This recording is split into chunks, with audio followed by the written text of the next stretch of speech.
날마다 말씀과 동행하는 동행 묵상입니다. 12월 29일 월요일 시편 148편 1절에서 14절 성도 곧 그를 가까이 하는 백성이 드리는 찬양이라는 제목입니다.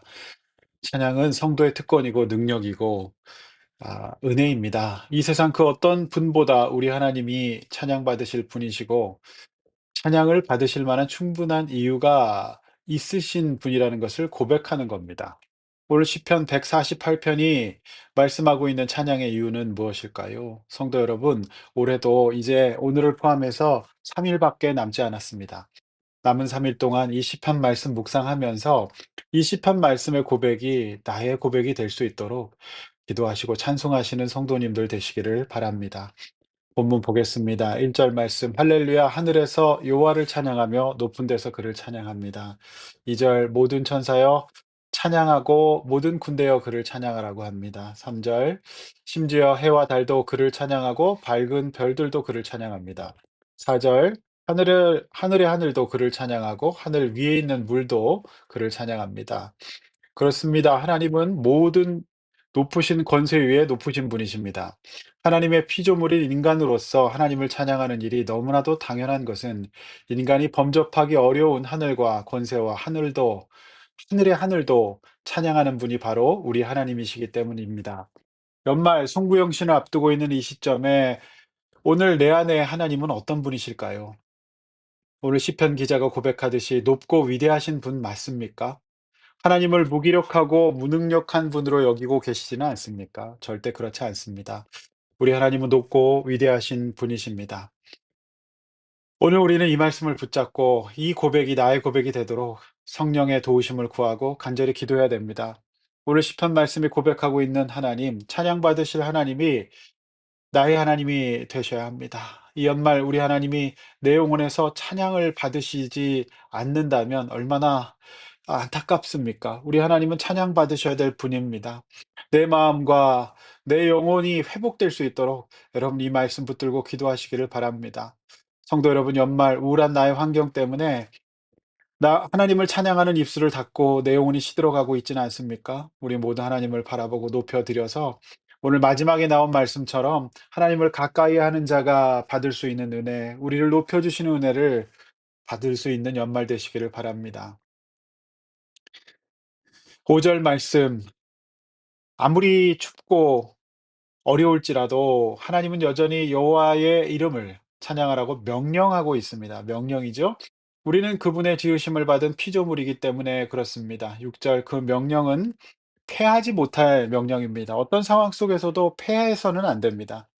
그러므로 찬양은 내가 하나님의 피조물이라는 것을 인정하는 겸손한 사람들이 드리는 믿음의 고백인 겁니다. 내가 내 인생의 주관자가 되어서 왕이 된 인생은 하나님을 이처럼 찬양하지 못합니다. 하나님이 지으셨다는 것을 고백하는 인생, 겸손한 인생, 하나님께서 인도해 주시고 이끌어 주시기를 바라는 믿음의 고백으로 드리는 찬양. 이것이 바로 오늘 시편 기자가 드리는 찬양이었습니다. 찬양은 이처럼 시작하신 이가 하나님이시니 마치시는 이도 하나님이라는 것을 고백하는 믿음의 고백이어야 합니다. 절대 단순한 노래가 아닙니다. 삶으로 드리는 고백이요, 믿음의 열매요, 하나님 앞에 의지를 가지고 명령에 순종함으로 드리는 것이 바로 찬양이죠. 두 번째, 문단. 고대 사람들은 7절 말씀처럼 용과 바다 같은 신비한 존재를 두려워했습니다. 지금도 그렇지만 바다는 인간이 정복할 수 없는 대자연에 속합니다. 8절. 불과 우박과 안개와 강풍 역시 과학시대인 지금도 인간이 완전히 통제할 수 없습니다. 겨울의 추위와 눈이라고 하는 이 현상은 인간의 무력감을 느끼게 하는 요소이지요. 그런데 그것들을 지으신 분이 하나님이시기 때문에 당시 사람들이 두려워했던 이런 자연도 하나님을 찬양한다는 이 놀라운 고백인 것이죠. 뿐만 아니라 산과 나무, 10절에 짐승과 가축, 기는 것과 나는 것도 찬양합니다. 이들 역시 옛날 고대인들에게 두려움의 대상이었습니다.